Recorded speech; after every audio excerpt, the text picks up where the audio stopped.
Okay. So, good evening. Good evening sa lahat. Okay. So, good evening po sa inyong lahat. Maghintay muna tayo ng mga kasama natin. Okay. So, please share this. Please share this to Anong year niya, sir? to other students. To other students para masamahan tayo sa General Education Diagnostic Exam Rationalization for numbers 71 to 90. Okay? So, good evening sa inyong lahat. Hintay muna tayo. So, currently, we now have 5 viewers. You can comment kung nasan kayo ngayon para ma-shoutout ko din at ma-notice kayo. Okay?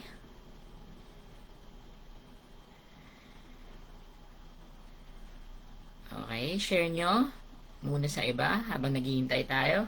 Okay? Good evening po sa inyong lahat.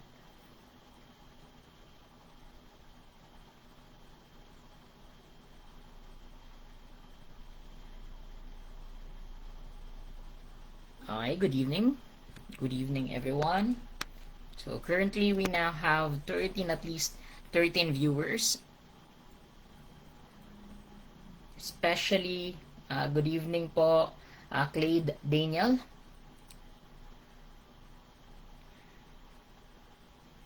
Hello din po. Okay, so after 3 minutes, we'll start our rationalization for general education na diagnostic exam. Sa mga hindi po nakasama nung live session natin regarding sa from numbers 1 to 70, nasa YouTube channel ko na po yung rationalization for those numbers. At ito din po na live po, i-upload ko po ito through my YouTube channel.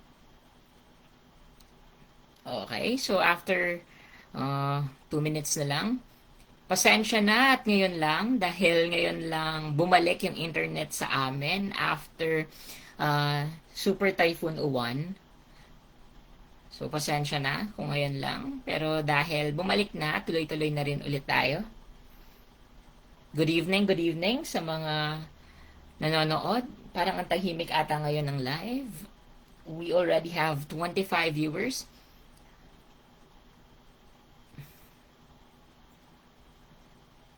Okay. So, 2 minutes left. Okay, 36. We already have 36 viewers. Okay, good evening po sa inyong lahat.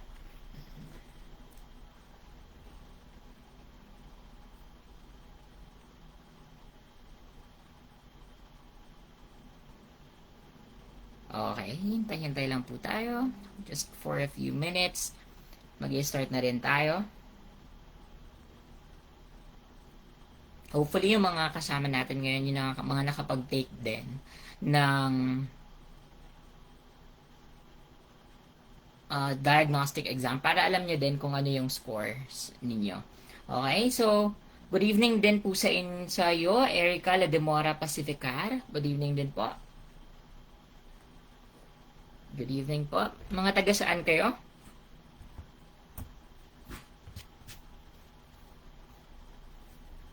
Okay.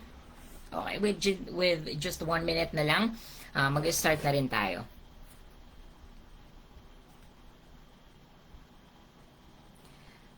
Sa iba pala, you can comment kung nasan kayo. Good evening kasi para masanay kayo na maging hindi lang maging passive listener, maging active po na maging constructivist, maging active na learner para masanay kayo na sumasagot and masanay yung mas mabilis na yung kamay nyo kaysa sa utak nyo. So, yon para ma-practice yon. Good evening po. Okay, last 22 seconds. Okay. You can share pala this live to your friends para maka-join din sa atin. We already have 47 viewers. Good evening, good evening, good evening sa inyong lahat. Okay. Okay. So, time's up. Good evening muna kay Kimi Ru from Lanao. Ang layo. From Lanao. Okay, good evening po sa iyo. Okay, participate po ha. Okay, wait. Okay, let's start. Okay, bago pala, sa mga hindi nakakilala sa akin, magpapakilala muna ako. Ako pala si Sir Justin. I'm a graduate of Bachelor of Secondary Education, major in English. I graduated cum laude. So I passed the civil service exam, professional level, back in 2022. I was a student back then nung nakapasa ako.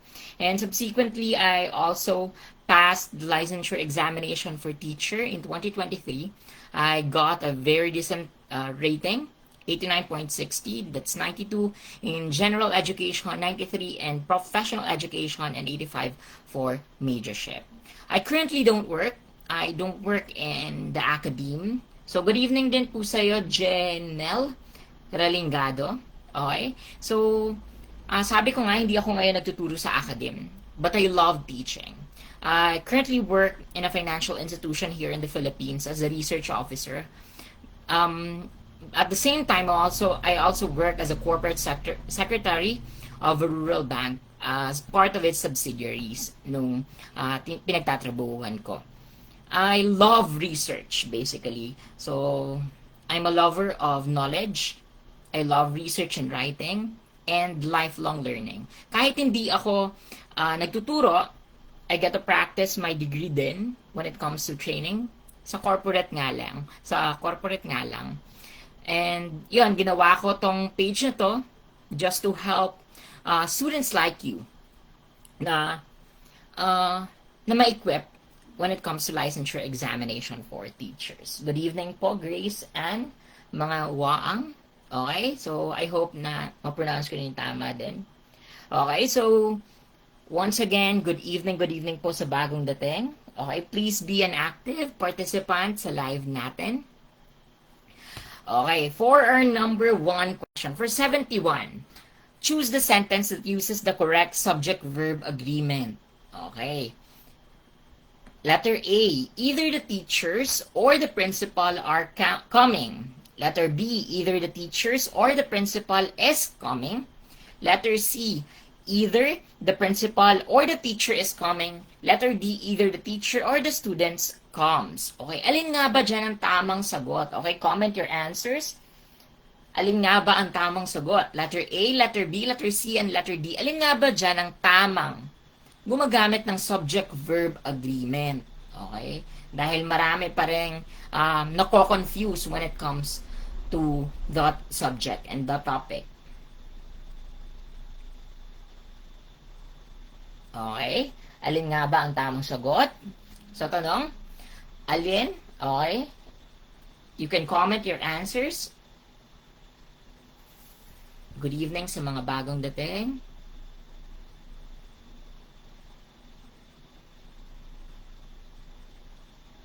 Okay? Sabi ni Lester, letter B daw. Okay lang po yon. It's fine. Okay, sabi naman ni Trisha, letter B. Okay, letter B daw.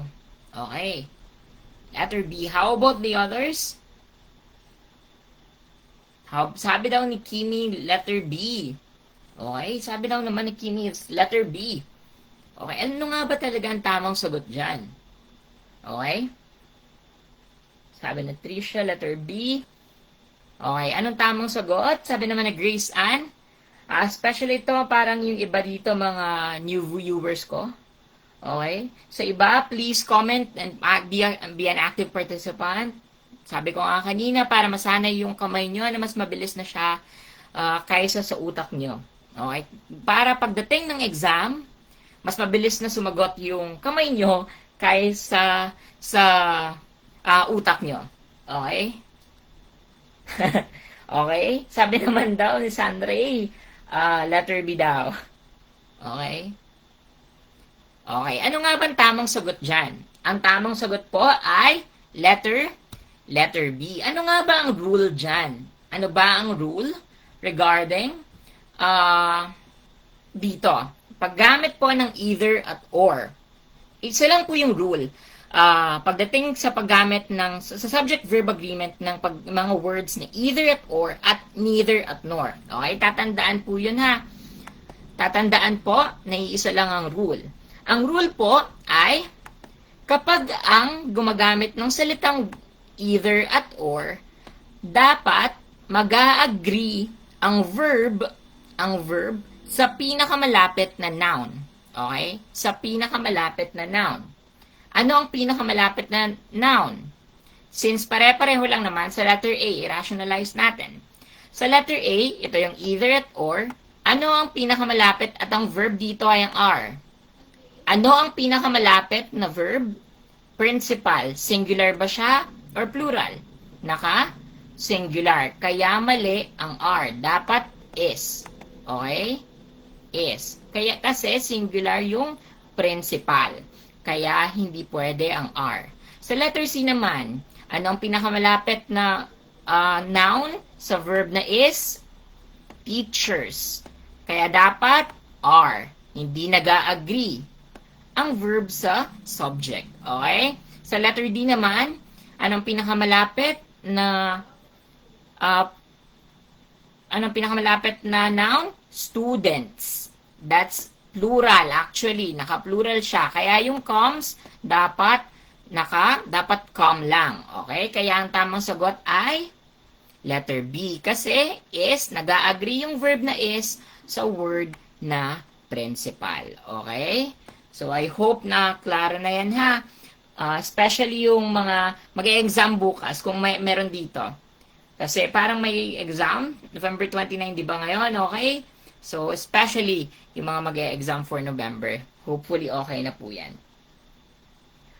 Yes po, kay Ross, pwede po itong ma-replay, pero i-upload ko din po ito once na deleted na ng Meta. Kasi pwede ni-delete ng Meta yung mga live sessions. I-upload ko po ito sa YouTube channel ko po. Pwede nyo po itong balikan. Okay? So, another. Which of the following is under the grass family? Which of the following is under the grass family? Okay. Letter A, fern. Letter B, moss. Letter C, bamboo. Letter D, mushroom. Alin nga ba dyan ang grass, nasa grass family? A, B, C, or D? No problem po, Sanray. Okay, alin nga ba ang tamang sagot? Okay. Sabi ni Angel, letter C daw. Sabi ni Lester, letter C. Okay, that's bamboo. Sabi ni Grace, letter C. Especially po sa mga ngayon lang na parito sa live ko. Huwag pong mahihiya. Sabi ko nga palagi, okay lang magkamali. Basta wag lang po ulit-ulit na magkakamali. Okay? Di bali na ngayon, especially sa mga March takers, di bali na ngayon kayo magkamali. Wag lang sa March. Okay? Sa actual board exam na kayo magkakamali. Di bali na ngayon. Okay? At saka sa iba din, kapag may nakita kayong maling sagot, wag pong wag tayong mag-shame ng kapwa natin mga reviewee. Okay? So, sabi naman ni Sunray, letter C, bamboo. Sabi ni Janelle, letter C. Ano ang tamang sagot for that? Okay, ang tamang sagot po dyan ay letter C, bamboo. Okay, tama po kayo. Ang tamang sagot po ay bamboo. Bakit ano? Ang fern? Ano ba ang fern? Grass ba siya? Hindi. Kasi ano? Nagpo-produce siya ng spores, okay? So, hindi siya grass, okay? Tapos, makikita nyo, iba yung tubo nila, okay, ng fern. Kaya hindi siya grass, okay? Ang moss naman, how about ang moss? Okay, non-vascular plant ang moss, kaya hindi siya grass, okay? How about ang mushroom? How about ang mushroom? Ano ang mushroom? Isang fungi. Okay? Isang fungi ang mushroom. Kaya hindi siya grass. Tamang sagot po dito, kahit na common misconception ito, na akala natin para siyang puno, yung bamboo. Pero, still, nasa grass po yung bamboo. Okay? Grass family. Okay, next question tayo. In whose presidency was the famous miracle rice produced? Okay. In whose presidency was the famous miracle rice produced? A. Gloria Arroyo. Letter B. Joseph Estrada. Letter C. Fidel Ramos. Letter D. Ferdinand Marcos. In whose presidency was the famous miracle rice produced? A. Gloria Arroyo. Letter B. Joseph Estrada. Letter C. Fidel Ramos. Letter D. Ferdinand Marcos. Sino nga ba? Kaninong presidente ang miracle rice? Okay? Sabi daw ni Angel kay letter D. Ferdinand Marcos. Sorry, wala sa that's Ferdinand Marcos Sr. Okay? That's Ferdinand Marcos Sr.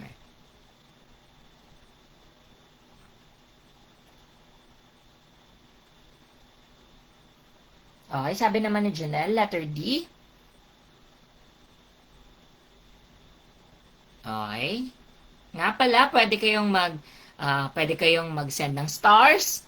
Okay. I would greatly appreciate it. Okay, you can share this live.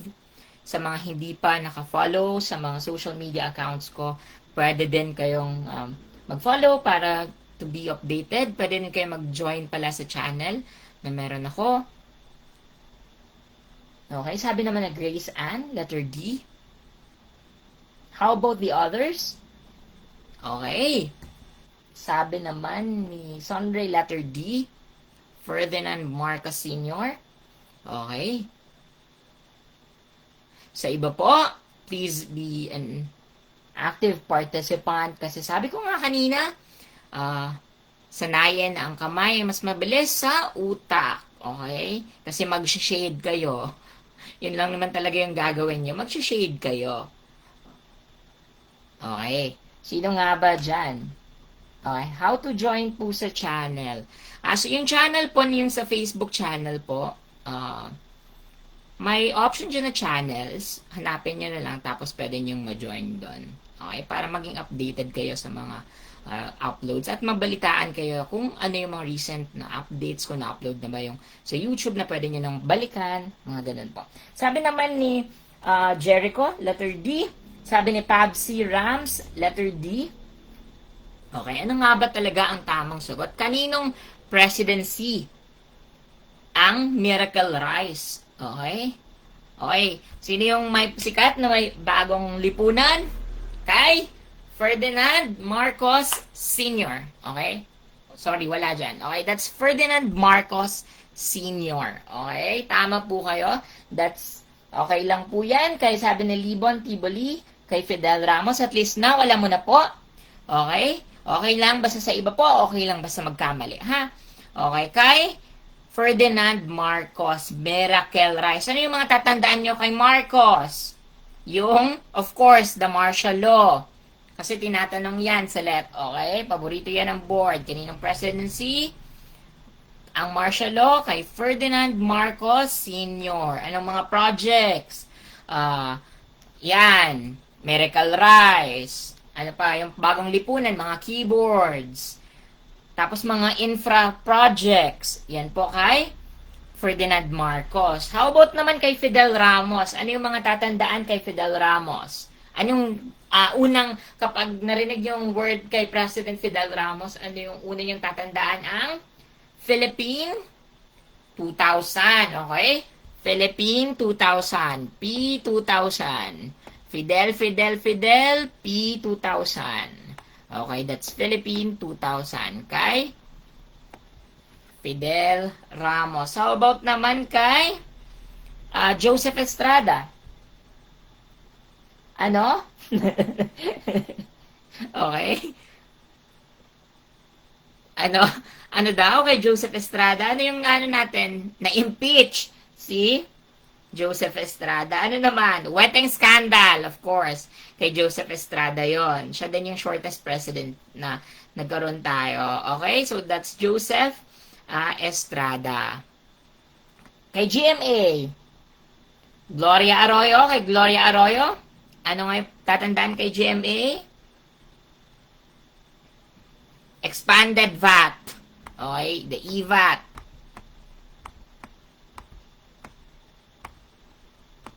The EVAT. Tapos ano pa?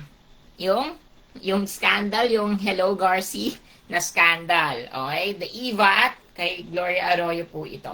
Okay, next question po tayo. That's Ferdinand Marcos, Miracle Rise. Next, identify the synonym of meticulous. Okay, ito yung mga tinuro ko na prior, yung regarding context clues. Pero, mahirap if ever na ganito yung, tama po Jericho, that's the Hello Garci scandal. Mahirap na kapag ganito yung nangyayari. Kasi, wala kang kakapitang context clues. Kapag ganito, walang kakapitang context clues. Kasi tinuro ko nga yung regarding sa tinuro ko regarding sa context clues. What if walang kakapitang context clues? Ano nga ba ang tamang sagot? Paano nyo nga ba siya isosolve? Okay? Letter A, careless. Letter B, precise. Letter C, ordinary. Letter D, rushed. Okay? Meticulous. Okay? Letter... swerte tayo dito kasi medyo simple yung word, meticulous. Okay? Let's be grateful na lang kasi madali yung salita. Pero what if hindi siya madali? Okay, sabi ni Angel, that's letter B, precise. Sabi ni Pabsy, precise. Letter B, Christine. Tsaka si Grace Ann and Romaisa, letter B, precise. Okay? I hope na okay pala kayo no after the super typhoon. Sana okay yung mga bahay nyo. And magpapasko na merong bahay at hopeful. Kasi ilang days na lang actually magpapasko na lang na rin. Okay? Sabi ni Sharina at ni Janelle, letter B, precise. Okay? Ano nga ba ang tamang sagot sa tanong na ito? Identify the synonym of meticulous. Okay. Alam natin, kapag translate, sabi ko nga kanina, na maswerte tayo dahil alam natin, sabi ni Edward letter B, alam natin na yung word na meticulous, kumbaga kung i-translate natin sa Filipino, madali. Kasi, meticuloso. So, alam natin, medyo kind of perfectionist. Pero kapag ganito po, ang stem ng question na identify lang yung synonym at wala kayong kakapitan, kundi dapat dasal lang yung ang kakapitan niya. Titingnan niyo yung options. Ha? Titingnan niyo yung options. Alin ba dyan yung options? Okay? Makikita niyo sa options na may mga pagkakahalintulad yan, ang mga options. Either may dalawa dyan na halos magkapareho, tapos isang panggulo, or tatlong magkakapareha, tapos add one out na tinatawag, tapos yung isa naiiba. Okay? Dito gagana ang pagiging magaling nyo sa test taking. Okay? Hopefully masanay kayo sa mga questions na mahasa yung test taking skills nyo. Kung titingnan nyo, ang STEM, wala ngang context clues. Pero dito tayo, himayin natin yung lahat ng options. Alin dyan? Dalawa dyan ang medyo negative. Careless. Okay? Ang less ay without. Okay? Without. Okay? Without ang less. Okay? So, ibig sabihin, that's a suffix. Yung less. Ibig sabihin, negative siya. Okay? May negative. May isang negative. Yung rushed ba, negative? Medyo. Medyo may pagka-negative. So, dalawa na ang negative. So, possible na wala dyan sa dalawang yan. Kasi pareho silang negative. Okay? Kasi pareho silang negative. Ibig sabihin, kung pareho sila, possible na wala sa kanila. Kasi isa lang yung dapat na right answer. Okay? Yung pinakatama yung hahanapin nyo. Especially sa Prof Ed ha. Pagdating natin sa lectures regarding Prof Ed, tuturuan ko kayo kung paano mag-detect talaga. Kung paano, how would you choose the right at pinakatama na sagot kahit may confusing na. Dito, since dalawa yung negative, hindi siya yung sagot. Okay? Kasi dalawa nga yung negative, hindi pwedeng isa lang dyan. Yung ordinary ba ay neutral or negative? Okay? Yung ordinary, pwedeng maging negative kung paano pananaw nyo at pwede din siyang maging neutral. Tayo yung magde-define. Okay? So, pwede natin siyang makonsider kasi hindi siya technically na negative. So, yung precise, ano nga ba yung precise? Pareho din na kung paano. That's leaning actually to positive. Okay? That's leaning to positive. May kapareho ba siyang positive dyan? Wala. Okay? Kasi dalawang negative, tapos isang medyo neutral, na leaning din sa negative. So, odd, isa lang ang naiiba. So, ang correct answer ay letter B. Okay? That's precise. Walang context clues, aasa kayo doon sa mismong options. Okay? Ang tamang sagot po dyan ay precise. Okay? I hope that's clear. Dapat masanay kayo kung paano naghihimay ng mga options. Okay? So, next tayo. Which of the following is an imperative sentence? A. What time is it? Letter B. I love studying English. Letter C. Please close the door. Letter D. The class was interesting. Which of the following is an imperative sentence? A. What time is it? Letter B. I love studying English. Letter C. Please close the door. Letter D. The class was interesting. Ano nga ba ang tamang sagot? Sabi ni Angel, letter C. Sabi ni Pabsy, letter C. Okay. Wendy, letter C. Okay. Parang marami ata dito ang mga English majors. Nandito na ulit si Asteril. Okay. Welcome back sa live ko. Okay. Okay. Drop your answers for this question. Okay.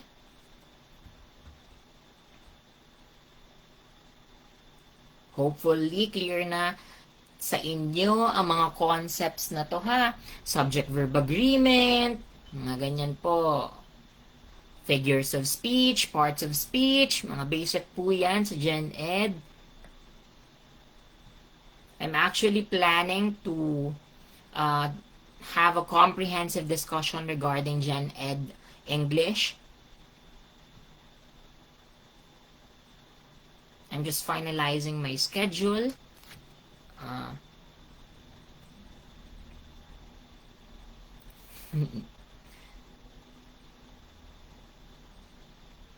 Okay. Sabi daw ni Pabsy, may command po kasi, okay? Kaya daw letter C. Okay? So, ano nga ba ang tamang sagot dyan? Sa tanong na yan. So, which of the following is an imperative sentence? Okay? Bago natin... okay? So, bago natin yan makuha, I'll discuss muna yung types of sentences na usually tinatanong din sa board. Okay? May apat pong klase ng sentences. Ang una po ang declarative sentence. Okay? Ang declarative sentence, makikita nyo lang, madali lang po itong tandaan kasi usually, makikita nyo siya with a period. Okay?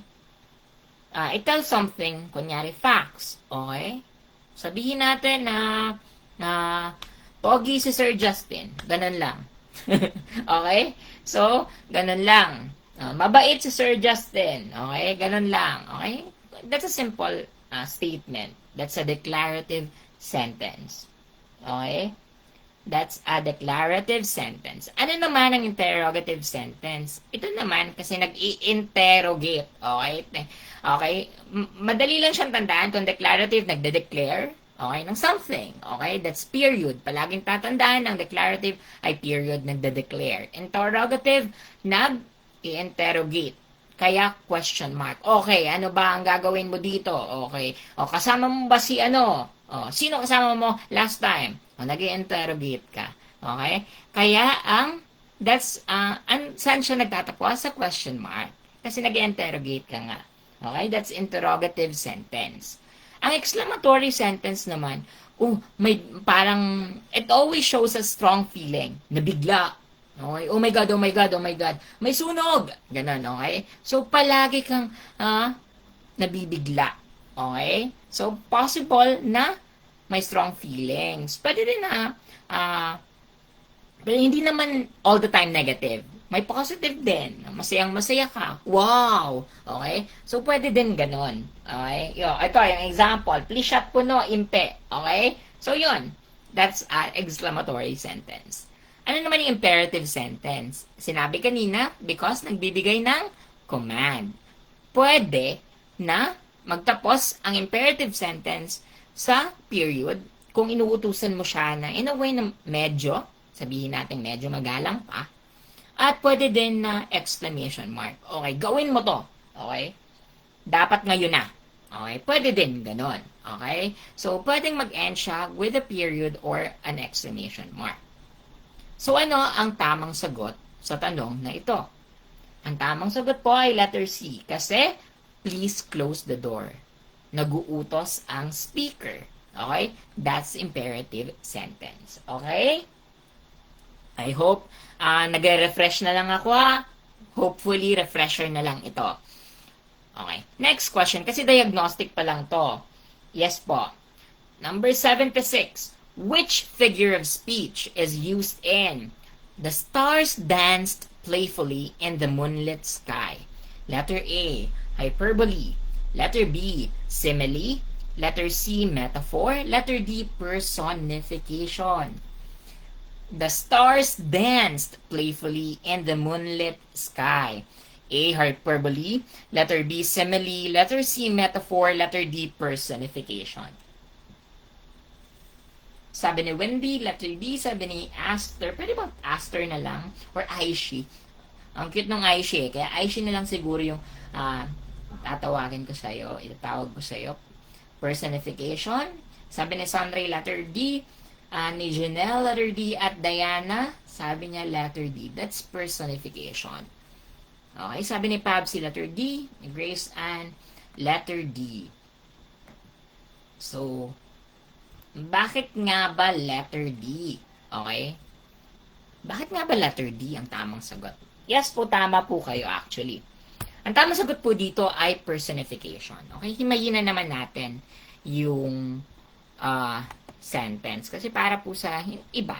Okay? So, hindi naman, wait, ano nangyari? Caption. Wait lang. Sorry. Wait lang. Napindot ko lang yung caption. Wait.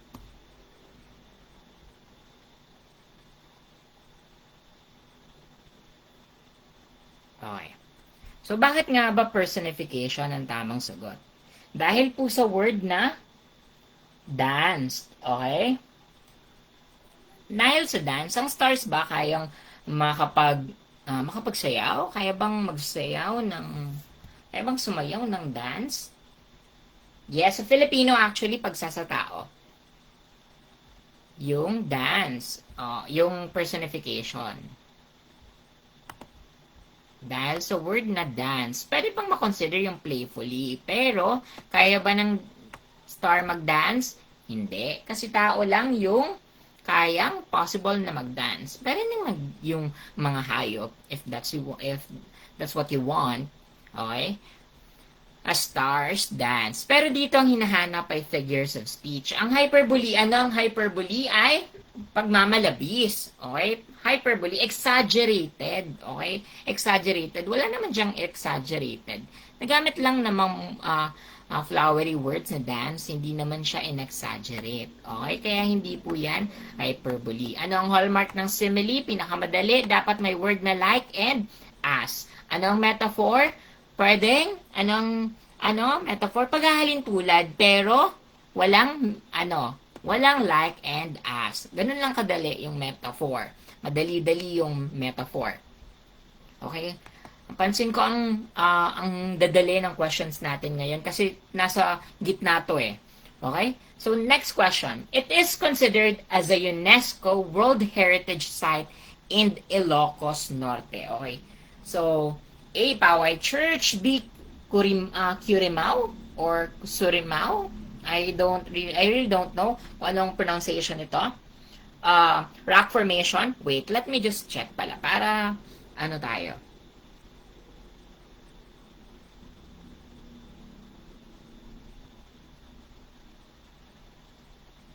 Letter C, Bangi Windmills. Letter D, Pagudpod. Okay. Curimao Rock Formation. Okay. Letter A, Paway Church. B, Curimao Rock Formation. Letter C, Bangi Windmills. Letter D, Pagudpod. Actually, nasilip nyo na yung tamang sagot. Okay, ano nga ba ang tamang sagot?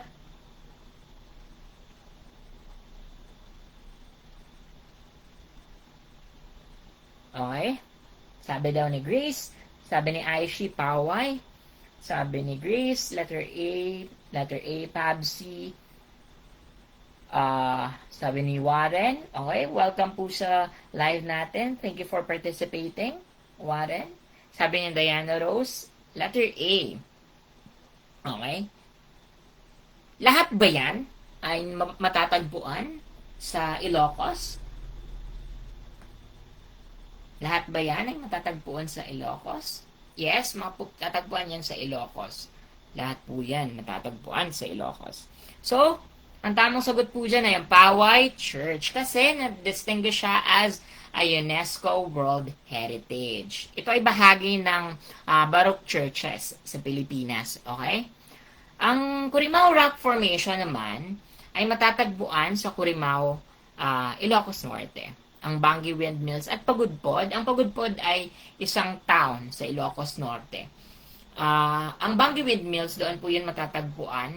Sa Bangi din, doon, yung windmills na sikat sa Ilocos. So, hindi naman po yun World Heritage Site. Okay, yung Paway Church is a Baroque church in the Philippines. Yun po yun ha. Okay, next tayo. He is considered the father of counseling in the Philippines. He is considered the father of counseling in the Philippines. Ito medyo fact-based. Kumbaga, kung hindi mo alam, mahihirapan ka talaga. Unless, syempre, mag-aano ka,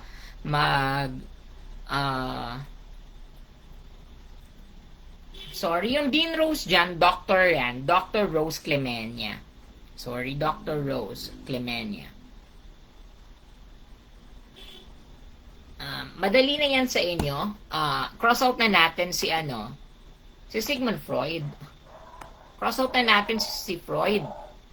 Kasi siya ang father of si Sigmund Freud. Paulit-ulit natin. Father of modern psychology. Sino nakakaalam ng father of psychology? Sino ang father of psychology? Kung si Freud ay modern psychology, huwag niyong kakalimutan ha. Yes. Oo naman, kasi hindi siya Pinoy. Okay? Kaya cross out na natin siya. Sino yung, yes, very good si Aishi. Si Wilhelm Wundt. Okay. Siya ang father of psychology. Modern psychology si Freud. At father then of psychoanalysis. Okay? Very good si Julie. Okay, tama po. Okay. Sino nga ba ang tamang sagot at sino mga taong to? Okay. Cross out na natin. Ang tamang sagot po dito ay si Sinforoso Padilla, letter B. Okay, tatandaan nyo to father of counseling. This is actually a actual let question kasi lumabas na po ito. Sigmund Freud, cross out na natin. Si Dr. Rose Marie Clemenia ay isang member at officer ng Philippine Association for Counselor Education at taga DLSU. Okay? Hindi po siya. Okay? Founding member lang siya ng isang organization regarding counseling. So, hindi po si Dr. Rosemary Clemenya.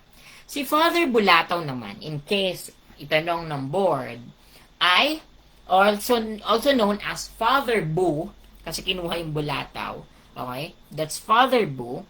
Siya ang nag-found ng, okay, siya ang founder ng Ateneo de Manila University Psychology Department. Okay? Siya ang founder ng Ateneo de Manila University Psychology Department. Actually, consider din si Father Boo na mga founders din ng psychology dito sa Pilipinas. Okay? So, yan po That's Sinforoso Padilla. In case na itanong si Father Boo, Father Bulataw, Ateneo de Manila, si Dr. Clemenya ay taga DLSU. Okay. Si Sigmund Freud ay panggulo lang dyan. Pwede na nating makross out. 3 na lang yung pagpipilian natin. Okay. Next question tayo. Number 79. Which sentence is in passive voice? Okay. Alin daw dyan na naka-passive voice? Eto, mahirap to in real life. Okay. Mahaba yung discussion namin regarding passive voice. Sa language majors, kapag i-convert yung mga active voice to passive voice, may mga sentences na mga complex na mahirap na maging passive voice. Ito, simple lang po ito because this is only Gen Ed. Sabi na Windy, letter B. Letter B ba?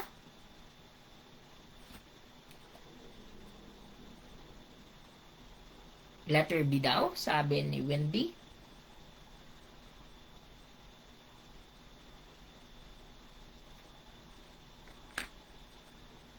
Sabi ni Sunray, letter B. Passive by. Okay. May, siya? May binigay. Okay. Inom lang ako ng water.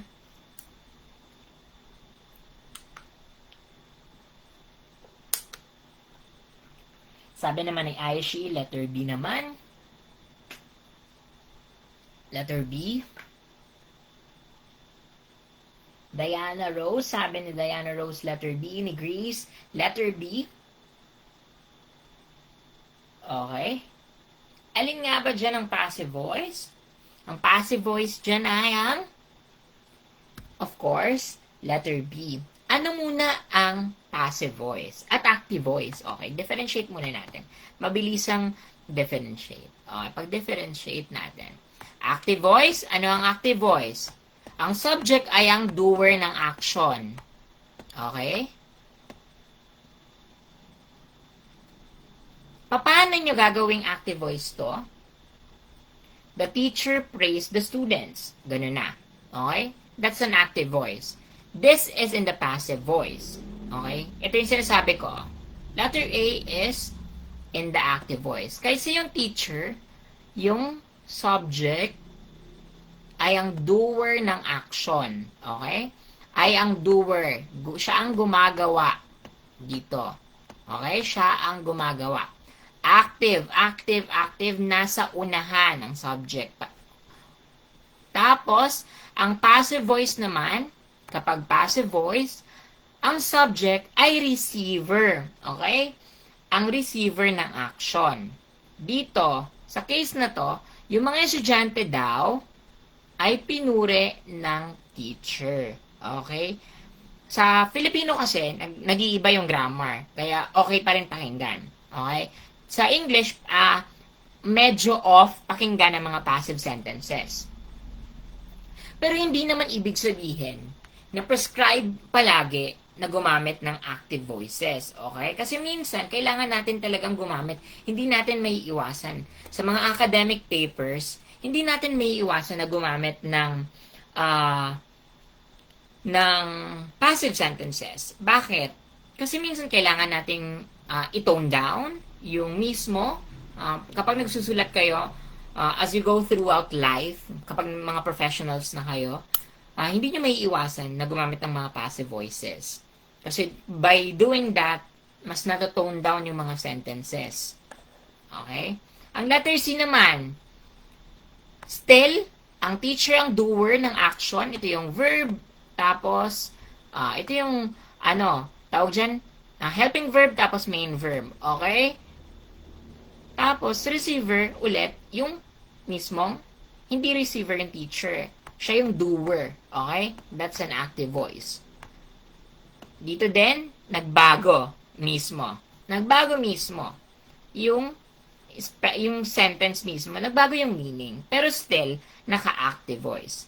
Nasabi kanina, na-mention kanina, na ang hallmark daw ng passive voices ang paggamit ng by. Okay? Nandito is yung hallmark ng by. Okay? Kaya mapapansin, mostly gumagamit ng by. Okay? Kaya naka-passive voice siya. Okay po, Okay pa. Makikita niyo napakarumi ko sa screen. Okay, masyadong maraming nilalagay. Kasi po, gusto ko din mahasa kayo na kahit sa actual board, marumi din yung papel nyo. Para, especially sa Prof Ed, na kailangan yung mag-cross out at mag-eliminate ng mga options na hindi nyo kakailanganin. Kasi kanina, sinabi ko, paulit-ulit ako kanina, nasabi na dapat mas mauna yung kamay nyo kaysa utak nyo. Kasi dapat mas magaling yung kamay nyo mag-detect ng mga errors. Okay? Dito. Kaya ang answer po dyan ay passive voice. Naka-letter B, that's letter B. Kasi yung doer ng action ay receiver ng action. Ang subject ay receiver ng action. Okay, next tayo, number 80. What is the meaning of the idiom to beat around the bush? Letter A, to hunt birds. Letter B, to delay saying something directly. Letter C, to act in a rush. And letter D, to be honest. Ito, paborito to ng board, actually. Ang mga idioms. Maraming mga idioms sa board. Piece of cake. Mga ganyan yung mga, marami yung mga idioms sa board. Ano yung idioms? Ano ba yung mga idiomatic expression? Ano nga ba ang meaning ng idioms? Sagot lang po kayo habang nag-i-explain ako.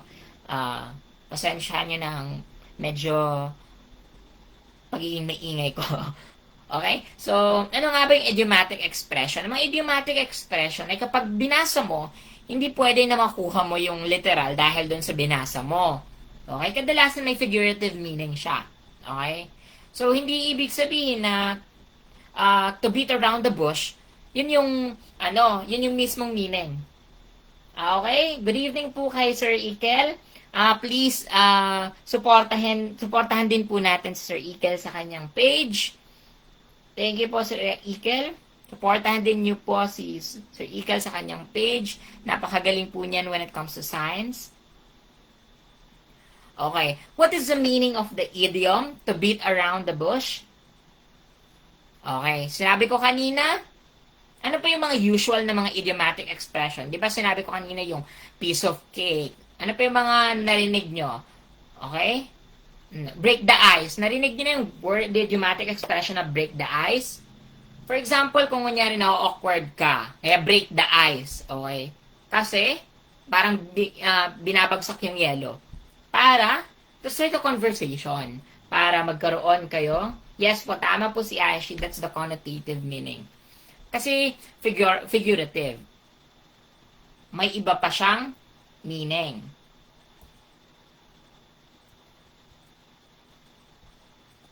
Okay, so dito po ang tamang sagot. Okay, sabi ni, balik tayo, Gian Kian, letter B. Okay. Ang tamang sagot po dyan ay letter B, to delay something. Okay? To delay saying something. To beat around the bush. May mga paligoy-ligoy. Kumbaga, kung itatranslate natin, paligoy-ligoy. That's to beat around the bush. Bakit hindi letter A, to hunt birds? Wala namang idiomatic dyan, to beat around the bush. Baka iniisip nyo na yung bush, tapos may tatamaan ka. Okay? So, hindi naman yon. That's a literal meaning. Hindi naman yon to hunt birds. Ang letter C naman, to act in a rush, Ay, hindi naman yun. Kasi kabaliktaran, actually. Kasi paligoy-ligoy, yung meaning to beat around the bush. Kasi kapag may bush, tapos masyadong kang magalaw, so yon. Kaya masyado, pinapaligoy-ligoy mo yung pagsasabi ng isang something. Okay? That's letter B. Okay? And letter D naman, na to be honest, ay kabaliktaran din. Kasi ang pagiging honest ay pagiging direct. So dito, ang meaning ng to beat around the bush ay to delay something. Paligoy-ligoy. Okay? Letter 8, ay number 81. Ito, actual let question to. Nung nag-board ako, tinanong to actually. You can count on me. Alin daw ang pinakamalapit na salin? Ano daw ang pinakamalapit na salin sa you can count on me?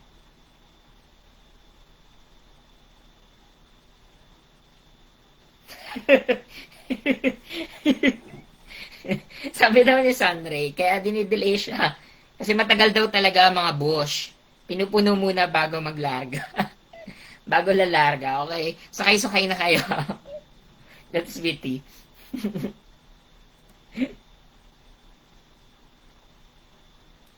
Okay? So, ano nga ba ang tamang sagot dito? May Bruno Mars. You can count on me. Like 1, 2, 3. Okay? Very good. You can count on me. Alin daw ang pinakamalapit na salin? Okay, so mga English majors dyan, or language majors, Filipino majors, may iba't ibang klase tayong translations. Actually, sa curriculum ng bagong new curriculum, tinanggal na yung translation na subject. Sa old curriculum, merong translation na subject. May mga iba-ibang klaseng translation. Dito, hindi ito pwedeng literal translation. Bakit? Kasi kapag literal to, na translation, ano ang magiging sagot? Iba ang magiging sagot. Okay? So, hindi siya pwedeng ang tamang sagot po dito ay tama po kayo. By Bruno Mars, you can count on me ay maaasahan mo ako. Okay? Maaasahan mo ako. Okay? Bakit? Kasi yung letter B ay literal translation. Okay? Letter B ay bilangin mo ako. Okay, bilangin mo ako. Hindi mo naman ako mabibilang. Nag-iisa lang ako. Sana all. Okay? Letter C, maaasahan mo siya. Sinong siya? Ako yung gusto. Okay? Me. Okay? Hindi siya. At letter D naman, bilangin mo siya. Mali din yung pronoun. Okay? So, hindi din siya. Okay? Ako lang naman. Ako lang yung gusto ko. Ako lang. Walang iba. So, maaasahan mo ako. Okay? Hindi yan bilangin mo ako. Okay? Next question. In linguistics, bakit puro languages ata yung sunod-sunod? Okay. In linguistics, it is the study of words, how they are formed, and their relationship to other words in the same language. In linguistics, it is the study of the words, how they are formed, and their relationship to other words in the same language. A. Phonology. B. Phonetics. Letter C. Syntax. D. Morphology. Ito, dati, alam nyo ba, kwento segue lang. Dati, ang mga ganitong question ay pang major na to. Pero, in the recent years, yung mga ganitong question ay nilalagay na sa Gen Ed. Okay? Nakakabigla na kasi yung Gen Ed may mga majorship na tanong. Okay?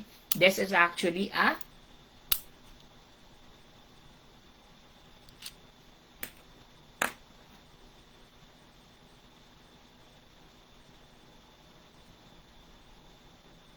okay? Medyo iba ang mga sagot niyo. Okay? Sabi ni Sunray, letter C. Ni Roxanne, letter C. Wendy, letter C. Ni Aishi, letter D. Ni Romaisa, letter C. Wait lang. Let me just check pala yung statistics nito kung marami nagkamali dito sa tanong na to. Kasi yung mga nauna medyo madali talaga yon. Okay? Dito, actually 50% lang ang nakakuha. That's 50% lang ang nakakuha. So, iba-iba talaga ang sagot. Okay, nakakabigla. Okay. So, I'll explain it. Okay. May mga sumagot ng morphology at syntax. Okay, nako-confuse kayo. I understand kasi hindi naman lahat ay English major or Filipino major. Okay, sabi ni Joanne, letter D. So, ano nga ba talaga? May mga English major ba dyan? Okay. Ano ang tamang sagot? Okay. Ang tamang sagot po dito, unfortunately, I break the ice. Joke lang. Okay? So, unfortunately, ang tamang sagot po dito ay morphology. Bakit morphology? Let me just explain. Okay. Himayin natin ang sentence. Sabi sa linguistics, ito daw ay ang study ng words. Okay? Words. Words, words, words. How they are formed. Yung words. Words pa rin ha. Hindi sentence. Ang tinatanong. How they are formed. Okay? Yung mismong sentence, hindi po ha. Okay? And their relationship to other words. Words, words, words. In the same language. Okay? Bakit same language? Kasi possible na iba din ang structure at iba din ang possible na rules when it comes to other language. Malalaman nyo lang sa Filipino. For example, sa Filipino, iba ang mga rules natin sa Filipino grammar at sa English grammar. Iba ang mga phonemes natin sa English at iba din ang mga phonemes natin sa Filipino.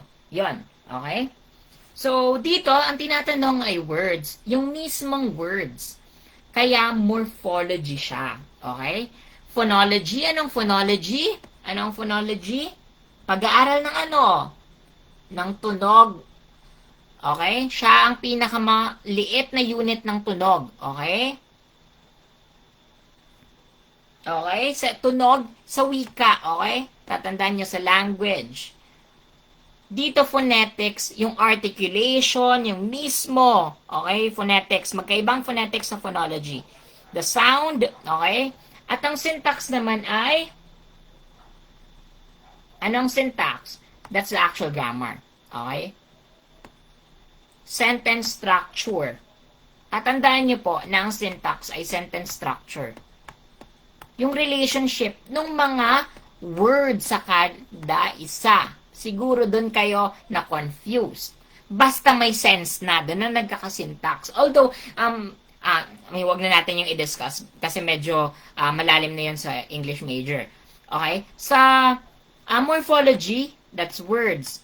Yung, dapat may sense na din yung words. Dito, how they are formed. Bakit? Study ng morphology, yung mga affix, word formation. Kunyari, dito, wait, ano yung pwede natin? Relationship. Yung word na relationship. Okay? Yung relations, possible na, yung yung ship, okay? That's a separate, okay? Na may mga units. That's the smallest na unit, okay? Ang phonemes dapat may sense. Okay? Yung ship, kapag iniwalay mo yan sa relationship, yung ship may sense pa rin yun. Okay? Dito, ang tinatanong is yung words, how they are formed. Words hindi sounds or tunog. Kaya morphology pa rin to. Hindi to syntax, wag pong mako-confuse kasi relationship ng other words in the same language. Hindi po yan syntax. Kasi ang syntax mainly is, ang tinatanong ng board usually sa syntax ay sentence structure. Yun lang yung tandaan nyo. Kasi ang sentence structure ay yung mismong grammar. Okay? Ang syntax, grammar. Sa calculator, di ba, nagsisyntax error. Okay? Yun yung tatandaan nyo para alam nyo. Sa Gen Ed, yun lang yung kailangan yung isipin. Nagsisyntax error yung calculator kapag hindi tama yung mga value na nilalagay nyo. Ganun din sa sentences. Kapag pangit, okay, pwedeng that's a bad grammar. Okay? So, yung syntax, yung pagsasaayos or organization ng mga sentences. Okay? Meron niyang descriptive grammar at prescriptive grammar. Mga ganon. Okay? So, I'll discuss that on a separate video din. Kasi hindi naman yung ibang language, mga concept ng linguistics, hindi naman natin hindi naman natin ngayon dinidiscuss. Basta ang tamang sagot, huwag mako-confuse sa syntax at morphology. Syntax is sentence structure, ang morphology regarding the words, word formation, relationship to each other. Okay? Word formation and structure. Yun lang yung morphology. Yun lang po yung morphology. Next, English, pare-pareho talagang language majors. Baka sa susunod yung mga numbers, hopefully hindi na siya languages. Okay, ito din. Hopefully alam nyo na to. This is an elementary question. To be or not to be is the beginning of soliloquy of A. King Lear. B. Hamlet. Letter C. Julius Caesar. Letter D. Macbeth. Okay, to be or not to be is the beginning of soliloquy of A. King Lear. Letter B. Hamlet. Letter C. Julius Caesar. And letter D. Macbeth. Ano? Kanino ba? Okay, kanino ba? Lahat po yan ay, okay, lahat yan ay ano? Sino? Oh, kanino yan ang mga akda? Tinatanong din po yan. Kanino yan? Kay Shakespeare. Very good. Kay Shakespeare yan. Kay Shakespeare. Ano ang prominent na pseudonym or ano, what I mean, nickname, moniker. Ano ang prominent na moniker ni William Shakespeare? Okay, yan na lang yung tinatanong sa board. Okay?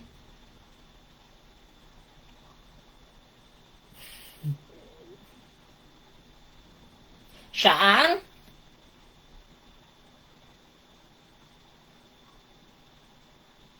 ano ang famous na moniker ni Shakespeare?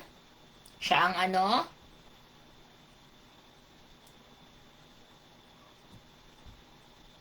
Probably, isa din siya sa pinaka famous na poets of all time and greatest writer of all time. Isa din si Shakespeare. Kasi yung mga gawa niya until now, dinidiscuss pa rin. Kahit sa mga English, dinidiscuss pa rin. At ang mga gawa ni Hamlet, ni Shakespeare ay madalas sa English majorship. Kaya nga mahirap yung English kasi napakalawak niya. Authors pa lang, napakarami. Okay? Kaya medyo mahirap talaga yung English major. Marami pang subjects. Literature pa lang napakalawak na. Yun din yung problema. Kaya bihira makatop na maging top-notcher na language major. Filipino may mga nagtatop. Sa English, mahirap. Kasi napakalawak. Very, ang sabi nila daw, ang reason daw nun ay kasi English na daw yung mismong language nung board. Kaya may competitive advantage na daw kami. Pero still, napakahirap ng English. Okay, tama po kayo. Very good. That's the Bard of Avon. Aishi and Sunray and Ninya. That's a Bard of Avon or the Bard. Okay? Sa mga wala pa hindi po nakakaalam, that's the... Ay, may nag-send ng star. Okay, thank you po kay Ms. Rizaline. Okay, thank you po. Sa iba po, pwede po kayo mag-send. Tatanggapin ko po yan. Okay? Tatanggapin ko po ang stars. Kasi libre naman po ito ang live ko. At pag-review sa inyo at pag-upload sa inyo ng mga references for your licensure examination. Yes. Okay. Sabi ni Ninya, English major here, sir. Sobrang hirap ng lit and authors. Napakahirap. Okay? That's, tapos, segue lang ako bago tayo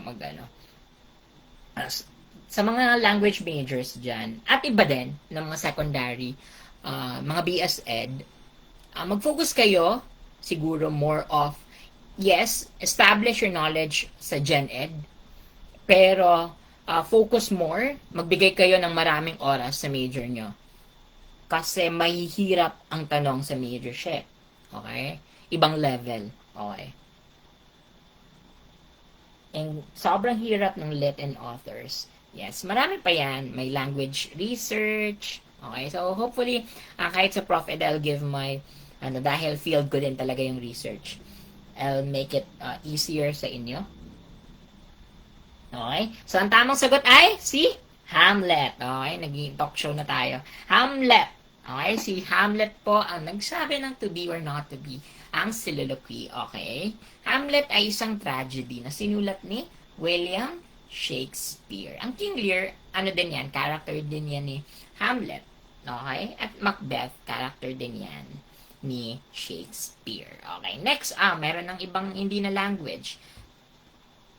Okay. Plants make use of blank in food making. A, carbon dioxide. B, oxygen. C, nitrogen. D, helium. This is a basic question na sana alam nyo na. Merong isang question na paborito din ng board, actually, regarding plants and photosynthesis. Okay? Anong tamang sagot dito? Okay. Plants make use of blank in food making. A, carbon dioxide. B, oxygen. C, nitrogen. D, helium. Ano ang tamang sagot dito? Sabi ni Aishi, that's carbon dioxide. Okay. Okay. Thank you pala sa pag-share. Nakikita ko ngayon yung mga nag-share ng live natin. This will help me spread at para mas marami tayong matulungan. Okay? This is a simple question ha. Huwag na kayo ditong magkakamali. Kasi yung dito, itong exam na to is actually a diagnostic exam. Kaya medyo yung level of difficulty nito, especially sa mga nakapag-review na, madali na to. Okay? Tama po? Tama. Sabi ni Joan, AAA, that's the carbon dioxide. Okay, alam naman natin. Yan elementary pa lang. Alam natin na ginagamit yung carbon dioxide ng mga plants para sa kanilang photosynthesis. At lumalabas sila ng Of course, oxygen. Okay? Dalawa lang dyan pipilian nyo, yung oxygen at nitrogen. Okay? Huwag pong, yung oxygen at carbon dioxide yung pagpipilian nyo. Okay? Ito yung paborito ng board. Okay? Ito yung paborito ng board. Ang tanong dito, kapag daw gabi, ano daw yung nilalabas ng mga plants? Okay? Kapag gabi daw, ano yung nilalabas ng mga plants? Ang nilalabas ng plants ay CO2. Okay, that's the carbon dioxide. Nagigisyang kasi, tatandaan nyo, na kapag gabi, ang photosynthesis, hindi mag-undergo ng photosynthesis. Bakit? Importante sa photosynthesis ang sunlight. Kapag gabi ba may sunlight, wala. Okay? Importante ang sunlight sa photosynthesis. Kaya, dito, kapag gabi, yung oxygen, yung photosynthesis mag-i-stop kapag gabi. Yung respiration yung papatuloy. Dito, oxygen yung ini-intake ng mga plants at ang ilalabas ay CO2. Okay? Kasi yes, tama po kayo. Kasi walang sunlight. Paborito yan ng board. Ano daw ang nilalabas ng mga plants kapag gabi? Ganun yung tanong. Yun yung actual na, siguro ilang season na tinatanong to. Okay? Laging tatandaan sa Gen Ed. Master nyo na to. Okay? Yan. Kung ano daw ang nilalabas ng mga plants kapag gabi. Ganun lang naman yung tanong doon. That's the carbon dioxide. Okay? Let's move on. Let's move forward. The word unbelievable. Balik tayo sa morphemes. The word unbelievable has how many morphemes? A1, B2, C3, D4. Okay? Dito masusubok kong yung regarding sa morphemes. Okay. Ilan kaya ang bilang niyan? Wait, tingnan ko kung ilan na nakakuha nito.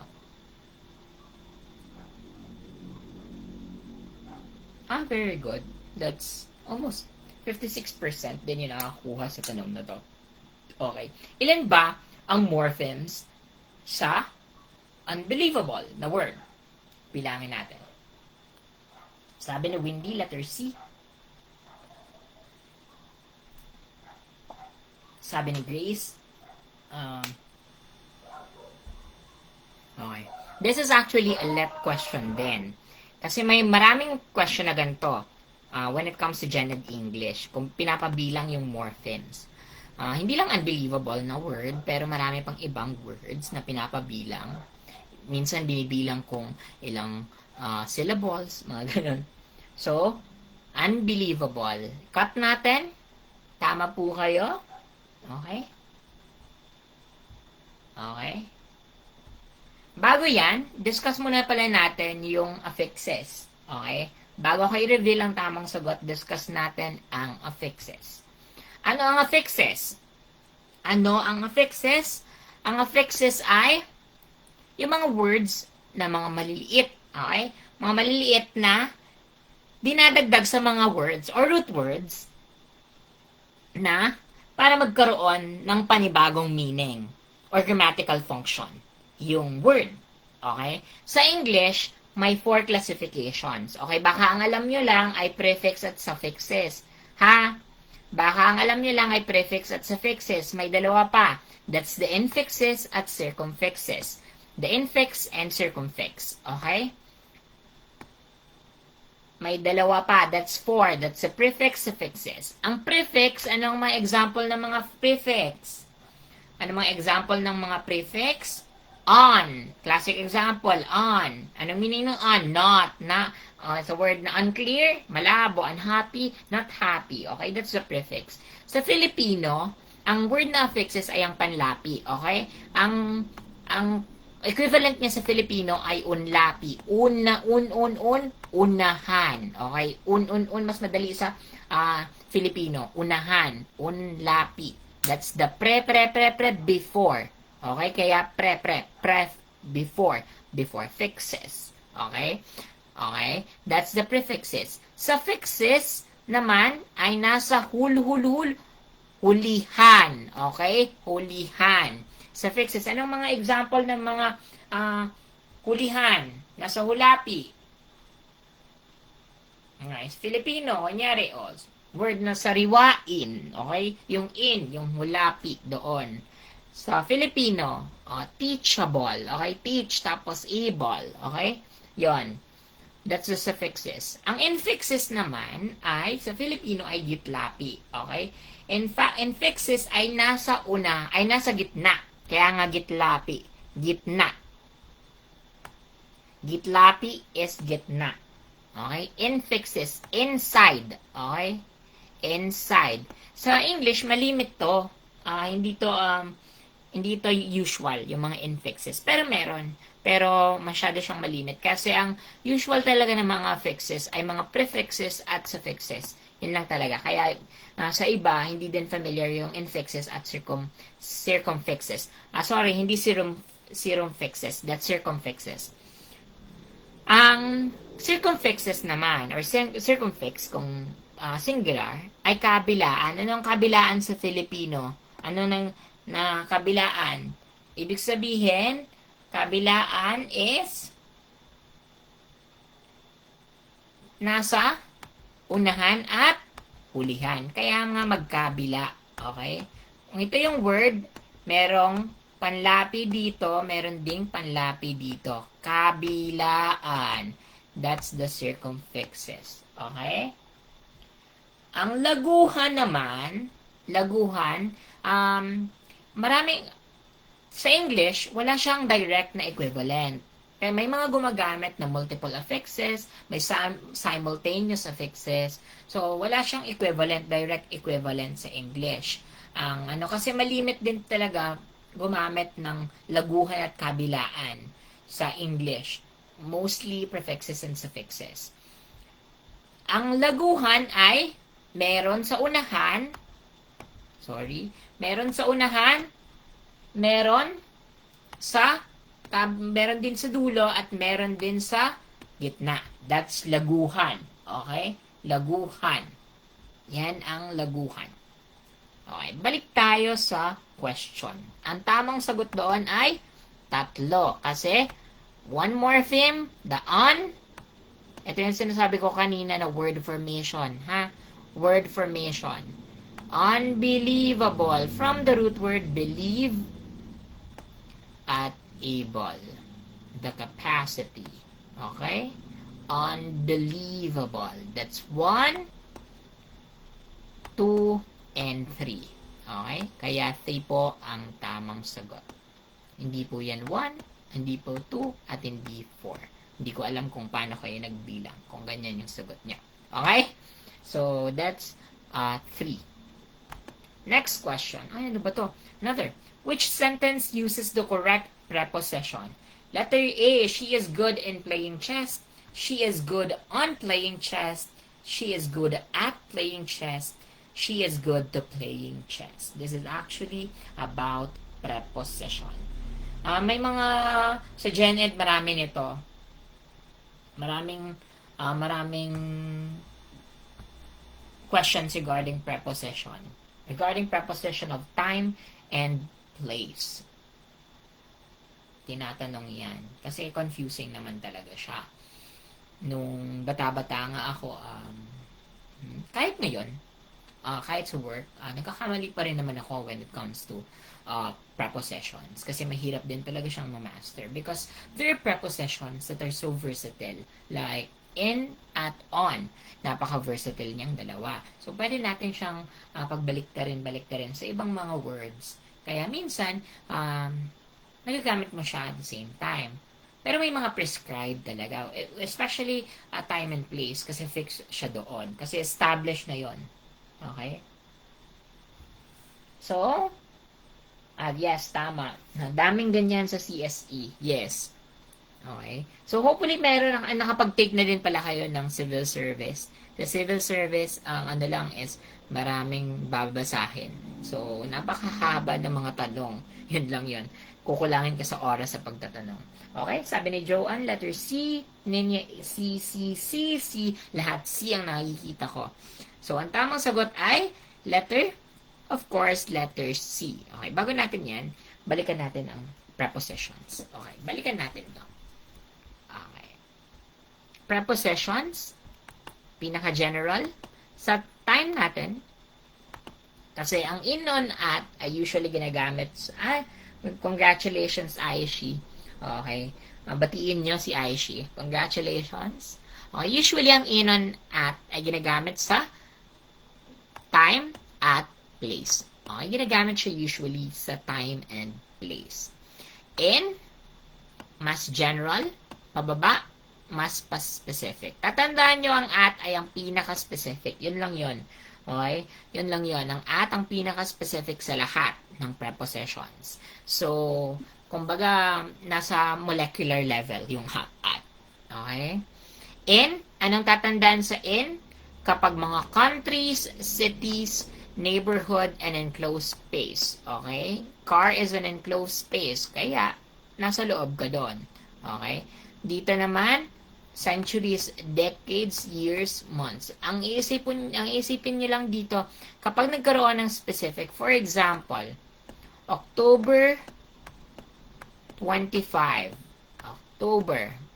Kapag month lang, anong gagamitin? In October. Pero maglagay ka na dyan ng 2. Magiging ng on. Okay? Kasi mas naging specific na. On October 2. Pero kung gagamitin lang October 2025, still in pa rin yan. Kasi hindi specific na date. Okay? Walang specific na date. Walang specific na date. Kaya still in pa rin yon. In October 2025. Pero kapag nagkaroon na ng on October 2, that's October on na ang ginagamit. Kapag mismong month lang, in pa rin yun. Kapag mismong year, that's still in. Okay? Dito naman, ang tatandaan nyo lang, usually in. Hanggang munisipyo. Nagiging, lang siya, nagiging, kahit barangay, nagkakaroon lang siya ng at kapag specific na. Yung street na, ini-include na. Kasi, nandun na sa specific. Kapag place. Yun lang yung mga usual na lumalabas. Ano pa? Kapag oras naman, mismo yung anong oras ka pupunta dito, kapag alas 8 na, that's specific pa rin. Kaya at na yung ginagamit dyan. Okay? Yun lang yung tatandaan nyo na usual na lumalabas sa prepositions of time and place. Especially to, yung case na to na dated tapos specific date, tapos month. Yon, on na po yung ginagamit doon na. Okay, yan po yung tatandaan nyo dyan. Kasi yun lang naman yung medyo nako-confuse yung iba. Okay, balik tayo. Bakit at to? Kasi specific na skill yung pinag-uusapan natin dito. Kaya at. Specific. Kasi chess. Napaka-specific. Okay? Kapag tinanggal natin yung chess dito, balikan ko ng sports, correct na ba siya? Yes. Correct na siya. She is good in playing sports. Kasi hindi siya specific. Kaya in, pwede pa dyan. Okay? Dito, wrong grammar talaga yan. Dito, wrong grammar talaga. Okay? Okay. Gets? Hopefully, kapag ganun ha, I'll discuss in a comprehensive discussion regarding the prepositions, lahat ng parts of speech. Babalikan ko yan. Kasi marami pang nako-confuse when it comes to English na topics. Next. Sino ang tinaguriang ama ng balarila ng wikang pambansa? A. Francisco Baltazar. Letter B. Teodoro A. Agoncillo. Letter C. Jose Garcia Villa. Okay? Sorry, mali yan. That's Jose Garcia Villa. Okay, hindi yan Garcilia. Letter D. Lope K. Santos. A. Francisco Baltazar. Letter B. Teodoro Agoncillo. Letter C. Jose Garcia Villa. Letter D. Lope K. Santos. Sino ba ang tamang sagot dyan na ama ng balarila ng wikang Pilipino? Wikang pambansa.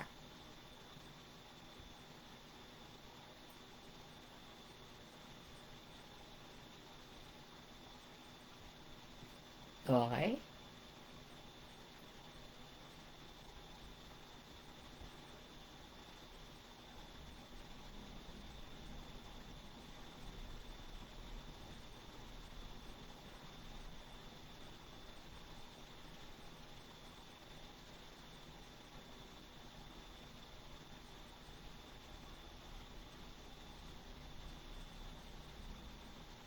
Okay?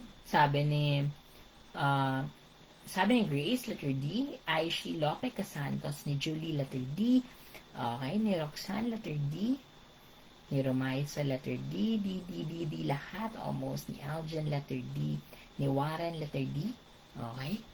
So, sa mga ibang estudyante na nanonood, hopefully, maging active po kayo sa pag-comment. Dapat mas mabilis yung kamay kaysa sa utak. Okay, ang tamang sagot po dyan ay si Lope K. Santos. Okay, bakit si Lope K. Santos? Kasi siya yung balarila. Siyang balarila ng wikang pambansa. Bakit naman hindi si Francisco Baltazar? Siya ang author ng si Francisco Baltazar, author ng Florante at Laura. FFF, Francisco, Florante, at Laura. Ama siya ng Sino nakakaalam kung anong klaseng ama si Francisco Baltazar? May Filipino ba siya? Sino? Okay. Sino nakakaalam kung ama ng si Francisco Baltazar? May Filipino major ba dyan?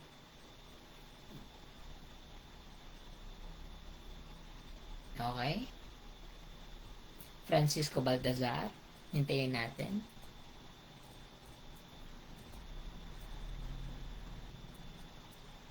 Very good. May nakita na ako. Okay. Very good. Okay. Very good po, Miss Julie. Okay. Si Francisco Baltazar ay ang ama ng panulaang Tagalog. Okay. Si Francisco Baltazar ay ang ama ng panulaang Tagalog. Huwag po mo ko-confuse sa FFF, Florante at Laura. Francisco Baltazar. Ama ng panulaang Tagalog. Very good po, Ma'am Julie. At si Teodoro Agoncillo naman ay isang historiador. Okay? Historiador po si Teodoro Agoncillo. Sa letter C naman, si Jose Garcia Villa. Okay, saan sikat si Garcia Villa? Okay, ito, lumalabas talaga to sa let. At hindi lang to English major. Sa Gen Ed English, lumalabas to. Saan sikat si Villa?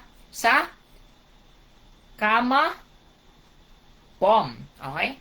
That's the Kama poem. Okay? That's the Kama poem. Okay? That's the Kama poem.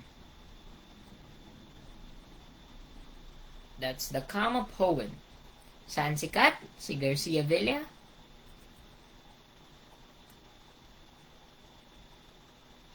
Okay? Sa Kama poem. Very good. Okay? Meron ding nakakuha. Nakakatuwa na merong mga may alam sa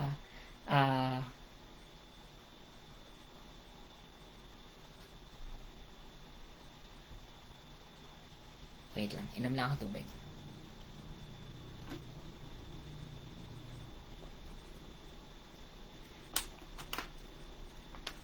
Okay, very good. Proceed tayo. Very good, very good. Tama po si Jansen. Siya ang may akda po ng Dove Lion. Okay? Next po. That's the Kama poems. Okay? Sikat po siya kasi marami siya. Mahilig siya doon. yung mga tula niya, napakadaming tama. Okay? So, pinasikat yon ni Villa. Okay? Okay, next is number 88. Dalawa na lang tayo. Okay? Actually, it's getting late na then. 9:30. It is a traditional Japanese poem. Ito, actual let din tong question. Paborito din to ng board. It is a traditional Japanese poem composed of 31 syllable and written in a single unbroken line. Ito lang yung tatandaan. 31 syllable. 31 syllable. That's 31 syllable.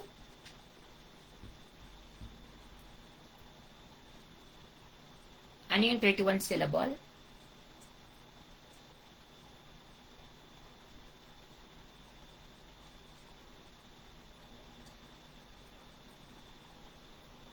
That's very good.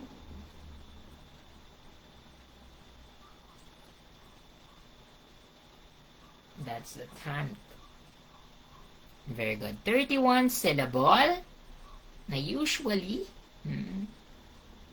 that's a single unbroken line at may pattern na very good. 5-7-5-7-7. Very good, Aishi.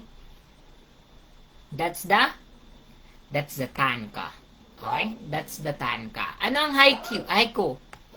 Okay, paulit-ulit to. Tinatanong din to yung difference ng haiku at tanka. Okay? Ito ay may structure na 5-7-5. That's the 5-7-5. That's the haiku. Okay? 5-7-5. That's 17 syllables. Ang tanka, that's the 31 syllables. Okay? Ang choka naman, ano ang choka? Okay. Hindi familiar sa iba, pero sa English major siguro may alam sa mga choka at sedoka. Ang sedoka ay 6 line structure. Okay? How about ang choka? May alternating, mahaba siyang tula. Dito kasi yung iba dito mga konti lang. Okay? Ang choka ay mahabang tula na may 5 to 7 syllables. Mahaba yung choka. A classic example ng tanka, ito. Ito.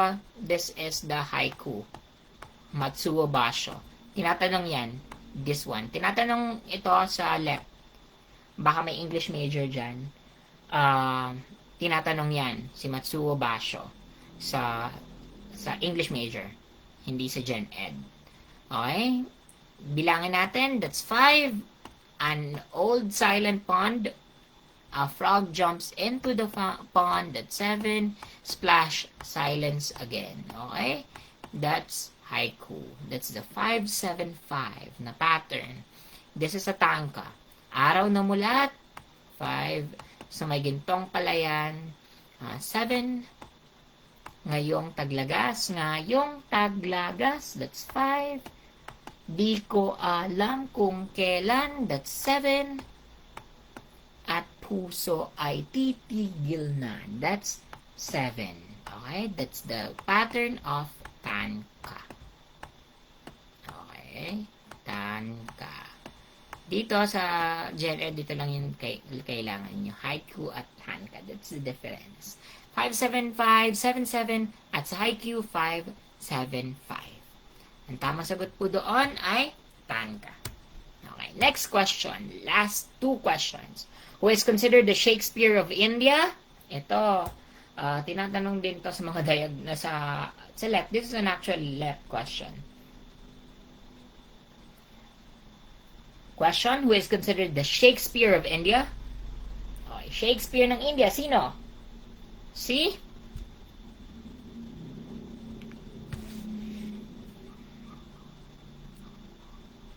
Sino ang Shakespeare of India? That's...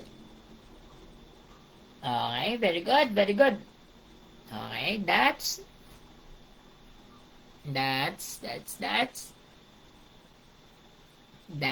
Kalidasa. Bakit hindi si Tagore? That's Kalidasa. That's very good. That's Kalidasa. Si Kalidasa po ang Shakespeare of India. Si Tagore, anong tatandaan nyo kay Tagore?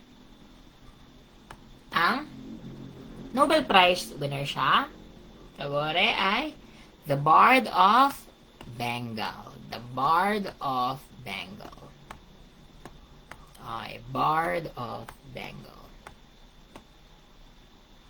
Si Mahumdar ay isang historian. Okay? Si Chandra naman ay very, tawag dyan, panggulo lang to, si Chandra. Maraming kayong marinig Chandra sa India. Okay, Chandra Gupta. Okay. So, that's a very common name, kumbaga. Si Mahumdar ay isang historian. Si Tagore ay Bard of Bengal at Nobel Prize winner. Okay? Si Kalidasa po ang Shakespeare of India.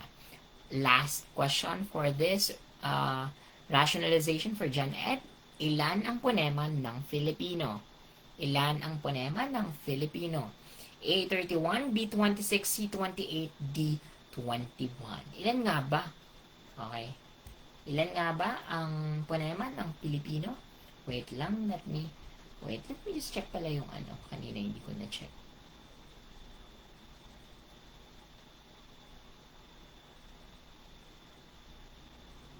Ay, marami palang nagkamali doon sa haiku at tanka.